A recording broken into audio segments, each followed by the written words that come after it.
Hey, what's up, YouTube? Welcome back to the Knicks Cave. You already know who I am, and let's get right into it. Um, what can I say?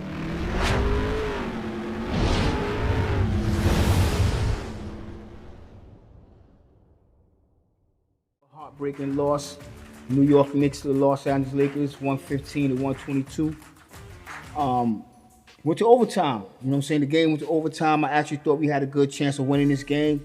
Matter of fact, this is a 5-game road trip on the West Coast, and out of the 5 teams, I thought this could have been a win. To be honest with you, I'm just gonna come out and say that. I thought we could have took this game. The Lakers and the Knicks are basically in the same position on their perspective. East Coast, West Coast sides, they basically got the same record. James was expected to miss this game, but he played. Derrick Rose still out. Man, I wish New Orleans Noel would have sat out, to be honest with you. For the Lakers, Carmelo Anthony was out, Chris Nunn was out. But what can I say about this game? I mean, this was in the first quarter, the first half, really, the Knicks put on a great performance, scoring 71 points for the first half. I mean, I think that's a record for us. I know that 41-point first quarter was. Like I said, this game looked like I actually thought we can win this game. And even though I knew in my mind how the Knicks always have a second half let down, we was up 21 points. I didn't think we was gonna have that much of a letdown. You could contribute the loss to bad coaching, bad refereeing, and at some point of the game, selfish play from the players. It's getting frustrating, to be honest with you. It's getting really frustrating to be a Knicks fan, to be honest with you. Just to be a Knicks fan, it's getting very frustrating. We got 30 games left in this season, and the Knicks got to get it right. And do y'all see anything changing up for this team within them 30 games? I don't know. Not with our coach. I'm gonna be honest with you. Not with the coach that we have. Tibbs. What can I say? Like I said, this game, you can blame it on the referees. I know a lot of you won't say that, especially you Laker fans, because look at that foul they didn't even call on Westbrook. Even though that was a dumb play by Kemba Walker, why would you pass the ball back to Barrett when you could have just went up? They'd have had to force to call that foul if you just took the shot. Well, that just show you how the Knicks is playing, not only as a team but as individuals. But hold on, because you know what I'm about to say. My man Star Barrett had a hell of a night. He had a career night. I'm gonna be honest with you. Star Barrett had a career night. Julius Randle played a decent game. I'm not gonna lie to you, but I don't care how many points Julius Randle scored. And I'm not being biased or anything, but I still think all the problems with this team fall on the coach and Julius Randle. Julius Randle is a selfish player. That's what I'm going to say. I'm not even going to say I'm not going to say it. That's exactly what I'm going to say. He's a selfish player. And if you look at the first quarter, I know a lot of you won't agree with me because he was passing the ball, you know what I'm saying, playing a little bit of defense. I hate the way this man plays defense. It's atrocious. That second half, he showed his true colors coming into the third quarter. We had a 15-point. First, let me say this. We had a 21-point. Like I said, we had a 21-point lead. And I said to myself, okay, they might have as usual, a bad third quarter, but maybe we would hang on to this lead, especially the way the team was playing. I mean, the team came out on fire. Evan Fournier came out hitting his shots. Barrett driving. Yo, this got to be Barrett's team. The coach, I would say coaching staff, but Tibbs do not consult his assistant coaches. So the coach got to make a decision to run this team through Barrett or to continue to run this team through Julius Randle. Because we're not going to go nowhere if it continue to run through Julius Randle. One thing else I want to say, I do watch a lot of YouTube, so I come across other people's channels about the Knicks. And a lot of people complain about we don't have a true point guard on this team. We do. You know what I'm saying? One may be hurt. Derrick Rose, I'm speaking of. But we still have Deuce McBride. The other night down in the G League, Deuce McBride almost had a triple-double.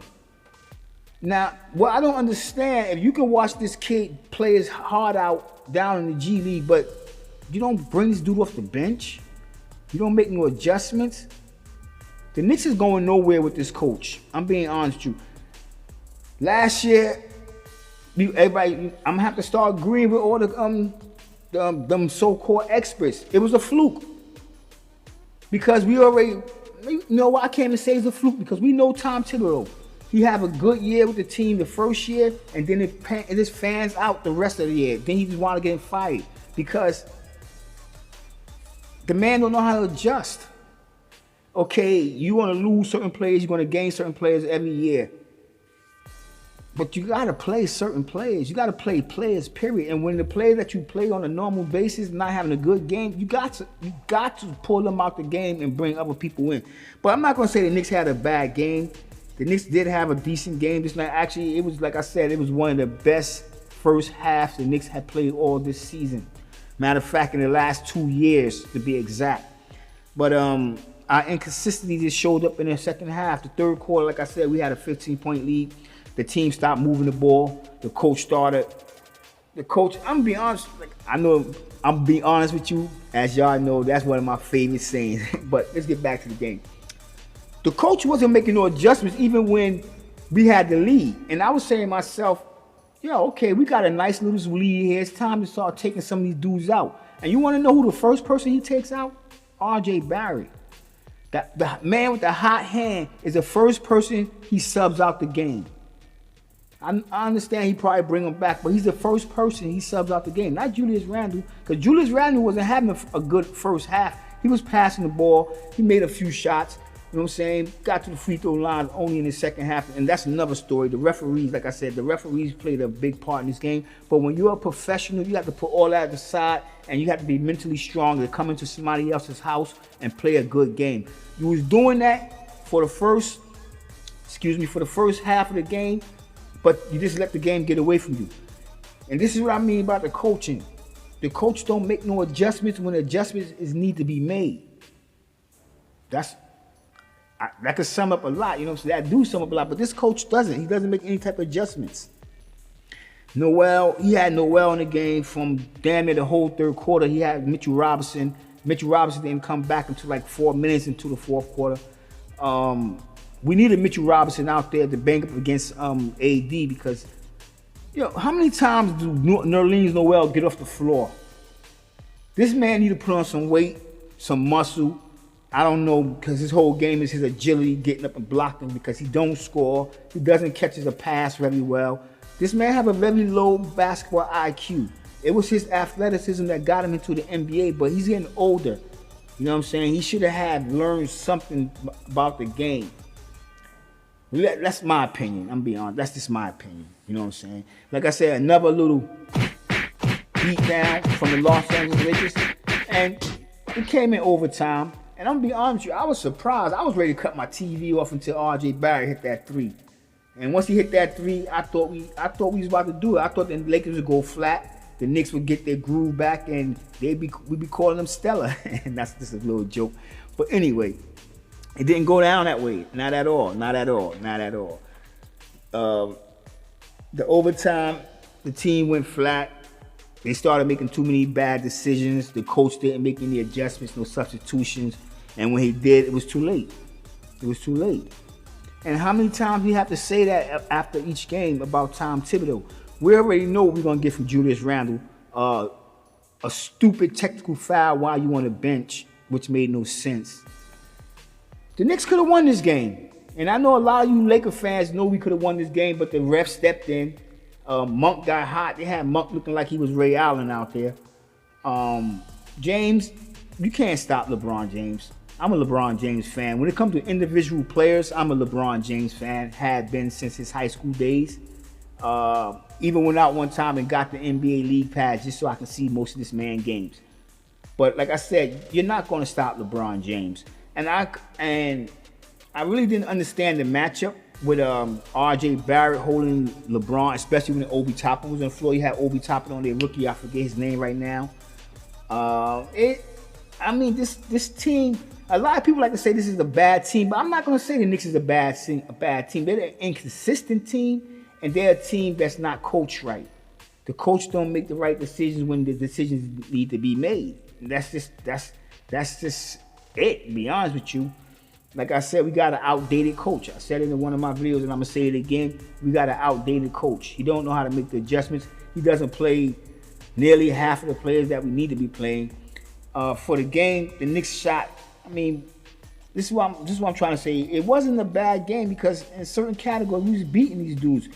We excuse me for a second. Let's go to the stats. We shot 50% from the field. They shot 40%. The Lakers. We shot 45% from downtown, going 9 for 20. They went 2 for 14 for 14% from downtown. The free throws, and that's how we got back. That's how that game got back into overtime, because if there's any other team that's worse than the Knicks in free throws, it's the Los Angeles Lakers. And that's how we got back into this game, with them missing their free throws, coming down in the wire. RJ Barrett getting a little spunk back, hitting that 3. OT. But overtime, they flamed out, man. Not only did they flame out, this coach had no motivation skills. None. The thing about it, like when you watch the halftime or a timeout, excuse me, no halftime, you watch the timeout or a foul call, you see the opposing coaches, you know what I'm saying, conjugating with their assistant coaches. You see assistant coaches talking to players while the coach is talking to somebody else or drawing something up. You don't see that here in the New York Knicks. The only person standing up is Tom Thibodeau. Our bench, do you look at the expressions on the bench face? Not only the players, but the coaches? This team's going nowhere with Tom Thibodeau. I mean, this could have been a start of us getting back on track, because beating a team like the Lakers, even though the Lakers are, I'm gonna be honest, the Lakers are not a good team, so everybody say, but when playoff time come, I think we're gonna see a different team, because you know you're gonna see a different LeBron. And beating the Lakers and start the road trip, it would have been motivation. It would have been. But I don't know, man. I'm being honest, I don't know. I know I'm seeming like I'm more ranting, but I'm not. I'm just trying to bring it to you like the way I saw it. But anyway, I want everybody out there to stay safe, stay blessed.